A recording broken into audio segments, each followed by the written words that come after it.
যদি আপোনালোকে ফেচবুক পেজত কাম কৰি আছে, যদি আইডিত কাম কৰি আছে, আপোনালোকে এইটো সেটিং আপোনালোকে গুৰুত্বপূৰ্ণ সেটিং, এইটো সেটিং যদি আপোনালোকে কাস্টম হৈ আছে দেন আপোনালোকে এইটো পাব্লিক কৰি দিব লাগিব। এইটো পাব্লিক কৰাৰ পিছতে আপোনালোকৰ ফেচবুকত বা প্ৰফাইলত ভিউ হ'ব বা ফেচবুক পেজটো ভাইৰেল হ'ব।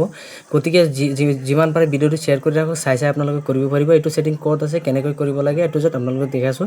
সেইকাৰণে প্ৰথমে আপোনালোকৰ ফেচবুকখন আপোনালোকে খুলি ল'ব। এইটো সেটিং কৰাৰ কাৰণে ফেচবুকখন খুলি ল'ব। লোৱাৰ লগে লগে ইয়াতে প্ৰফাইলৰ ওপৰত থ্ৰী ডট আইকন পাব, ইয়াৰ ওপৰত যাব। চালো স্ক্ৰল কৰি আপোনালোকে সেটিং অপশ্যনত যাব। সব সেটিংছত গ'লো। সো সেটিংছত অহাৰ লগে লগে ইয়াতে আপোনালোকে পাই যাব ডিফল্ট অডিয়েন্স সেটিংছ। ইয়াৰ ওপৰত আপোনালোকে ক্লিক কৰি দিব। তো ইয়াৰ ওপৰত ক্লিক কৰি দিয়াৰ লগে লগে মোৰ কিন্তু পাব্লিক হৈ আছে। আপোনালোকে যদি এইটো বা এইটো থাকে দুইটো, এই দুৱাৰ আপোনালোকে কি কৰিব লাগিব, দুইটাই কেনসেল কৰি আপোনালোকে পাব্লিক কৰি দিব লাগিব। দেন পাব্লিক কৰিলে, পাব্লিক কৰাৰ লগে লগে আপোনালোকে ইয়াতে অপশ্যনখন চাব। ইয়াতে সবকেইটা কিন্তু আপোনালোকে পাব্লিক কৰি দিব লাগিব। যদি পাব্লিক নহয় আপোনালোকে পাব্লিক কৰি দিব। সব অটোমেটিক কিন্তু সবকেইটা পাব্লিক হৈ আছে। দেন আপোনালোকে সবকেইটা ইয়াৰ ওপৰত পাব্লিক কৰি দিব। দিয়াৰ লগে লগে ইয়াত ডান অপশ্যনত ক্লিক কৰি দিব। দিয়াৰ লগে লগে আকৌ যেতিয়া যাম সব ইয়াতে কিন্তু পাব্লিক হৈ আছে। যে ফেচবুক পেজত কাম কৰি আছে এইবিলাক সেটিং আপোনালোকে পাব্লিক কৰি ৰাখিব, নহ'লে আপোনাৰ ভিউ চিউ একো নহয় ফেচবুকত। ধন্যবাদ। ভিডিঅ'টো যিমান পাৰে শ্বেয়াৰ কৰি ৰাখক।